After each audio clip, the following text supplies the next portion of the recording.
गंभीर वित्तीय संकट में घिरी कांग्रेस सरकार, प्रदेश की संपत्तियों को बेचने व कुर्क करवाने पर उतारू। कुनिहार से हरजिंदर ठाकुर की रिपोर्ट। गंभीर वित्तीय संकट से घिरी कांग्रेस की वर्तमान सरकार अब प्रदेश की संपत्तियों को बेचने व कुर्क करवाने पर उतर आई है।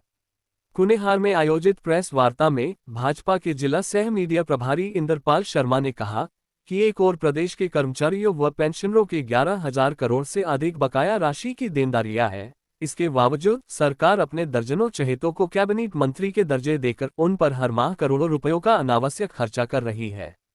शर्मा ने कहा कि अपनी कुर्सी बचाने के लिए मुख्यमंत्री ने अपने मंत्रिमंडल के गठन से पहले ही 6 सीपीएस नियुक्त कर दिए थे, जिन पर 2 वर्षों में करोड़ों खर्च किए, और उनको बचाने के लिए कोर्ट में दिल्ली से नामी वकीलों पर जनता के करोड़ों रुपए खर्च किए। अब उच्चतम न्यायालय में उनकी वकालत के लिए फिर से करोड़ों का खर्च कर रही है।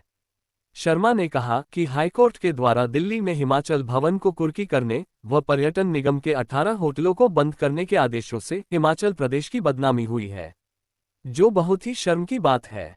उन्होंने कहा कि इस सरकार ने प्रदेश की आम जनता पर बिजली की दरों में भारी बढ़ोतरी, बसों में 5 किलो से ज्यादा सामान पर टिकट, पानी के बिल, डिपुओं में मिलने वाले राशन की दरों को बढ़ाकर जनता की कमर तोड़ दी है। शर्मा ने कहा कि प्रदेश में कानून व्यवस्था चरमरा गई है। खनन माफिया, वन माफिया, चोरी, मर्डर के आए रोज केस हो रहे हैं। अभी मुख्यमंत्री के गृह क्षेत्र से ईडी के द्वारा खनन माफिया को गिरफ्तार किया गया है। उसके बारे में चर्चा के बाजार गर्म है कि उससे राजनीतिक संरक्षण प्राप्त है के बारे में जल्दी ही खुलासा हो जाएगा। इस अवसर पर गोपाल कृष्ण, सुशील शर्मा, ओम प्रकाश गर्ग, नवनीत शर्मा भी उपस्थित रहे। हिमाचल प्रदेश की सरकार जो पिछले 2 वर्षों से लगातार वित्तीय संकट में घिरी हुई है, बावजूद इसके ये सरकार अपने चहेतों और अपने रिश्तेदारों, मित्रों के लिए इन्होंने इन 2 वर्षों के अंदर करोड़ों रुपए जो है सरकार के लुटा दिए हैं। आज ये स्थिति आ गई है कि इस सरकार की देनदारियां इतनी बढ़ गई हैं कि अब ये सरकार जो प्रदेश की हिमाचल भवन की बात हो, दिल्ली की, या 18 जो होटल हैं पर्यटन के, या अन्य विभागों की बात हो, इनको नीलाम करने के ऊपर जो है सरकार जो है आ चुकी है। कितने बड़ी दुख की बात है कि प्रदेश सरकार अपने कुर्सी बचाने के लिए माननीय मुख्यमंत्री ने प्रदेश में पहली बार मंत्रिमंडल के गठन से पहले ही 6 सीपीएस की नियुक्ति कर दी, जो कि असंवैधानिक थी। इन 2 वर्षों के अंदर इनकी जो सुविधा, वेतन भत्तों और गाड़ियों, बंगलों के ऊपर करोड़ों रुपए की जो राशि थी वो खर्च की।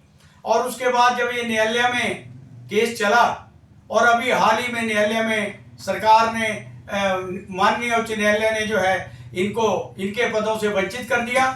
इनकी रहनुमाई करने के लिए प्रदेश में मुख्यमंत्री ने दिल्ली से हाई फाई वकीलों को हायर करके पहले प्रदेश उच्च न्यायालय में उनको करोड़ों रुपए की फीस दी, और उसके बाद अब ये सरकार जो है इनकी कुर्सी बचाने के लिए माननीय उच्च न्यायालय में, जो उच्चतम न्यायालय में दिल्ली में जा रही है, जिसमें वकीलों को हायर करके करोड़ों रुपए उनके ऊपर यह सरकार खर्च करने जा रही है। एक तरफ सरकार की वित्तीय स्थिति इतनी खराब है और पूरे प्रदेश के चाहे कोई भी वर्ग हो इस सरकार से त्रस्त है। करोड़ों अरबों रुपए सरकार ने खर्च कर दिए, जहां प्रदेश के कर्मचारी और पेंशनरों के 11,000 करोड़ से अधिक की देनदारियां हैं। अगर ये सरकार चाहती फजूल खर्ची को रोक करके उनकी देनदारी दे सकती थी, लेकिन सरकार ने जो है ऐसा नहीं किया। और इसके अलावा प्रदेश में जो आम जनता है उसके ऊपर भी अनावश्यक रूप से जो खर्चे हैं और दूसरे टैक्स है वो लगा दिए। 300 यूनिट बिजली देने का वादा किया, उसको तो छोड़िए, 125 यूनिट है उसको भी सरकार ने खत्म कर दिया। और इसके अलावा जो हिमाचल पथ परिवहन की बस में सेवा जो उसमें जाते हैं लोग, उनको 5 किलो से ऊपर अगर वजन है तो उसके ऊपर जो है सरकार ने जो है टिकट लेना शुरू कर दिया है। पानी के बिल जो है वो दोबारा से शुरू कर दिए, बिजली के बिलों में भारी बढ़ोतरी कर दी, और सस्ते डिपुओं के ऊपर जो सस्ता राशन जनता को मिलता था उसके ऊपर जो है भारी उनकी दरों में बढ़ोतरी कर दी। और इस तरह से प्रदेश का जो आज कोई भी वर्ग है वो इस सरकार से बहुत ही दुखी है। और प्रदेश में जहां कानून व्यवस्था की अगर बात करें, इन 2 वर्षों के अंदर कानून व्यवस्था जो है पूरी तरह से चरमरा गई है। और इस अवधि के अंदर खनन माफिया, वन माफिया, आए दिन रेप के और मर्डर के जो केस हैं वो हो रहे हैं। अभी हाल ही में 2-3 दिन पूर्व प्रदेश के प्रमुख खनन माफिया को मुख्यमंत्री के गृह क्षेत्र से जो है गिरफ्तार किया गया है। और उसको लेकर के बाजार जो है चर्चाओं में गर्म है कि इसके ऊपर विशेष कृपा दृष्टि करके सरकार ने जब प्रदेश के सारे क्रशर बंद थे इनको खुला छूट दे रखी थी। और जल्दी ही इसके ऊपर खुलासा हो जाएगा कि प्रदेश के जो खनन माफिया, वन माफिया को राजनीतिक संरक्षण इस सरकार ने दे रखा है।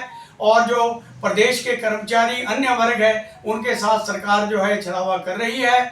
भारतीय जनता पार्टी इसका पुरजोर विरोध करती है और हम सरकार से जानना चाहेंगे कि सरकार इसमें वस्तु स्थिति जो है अवगत कराए और सरकार श्वेत पत्र जारी करे कि सरकारी खजाने से इन लोगों को बचाने के लिए सरकार ने जो है जो हमारे प्रदेश के पेंशनर हैं या अन्य वर्ग हैं जो टैक्स पेयर हैं उसका सरकार ने दुरुपयोग किया है। इसका आने वाले समय में जो है जनता सरकार को जो है जवाब देगी।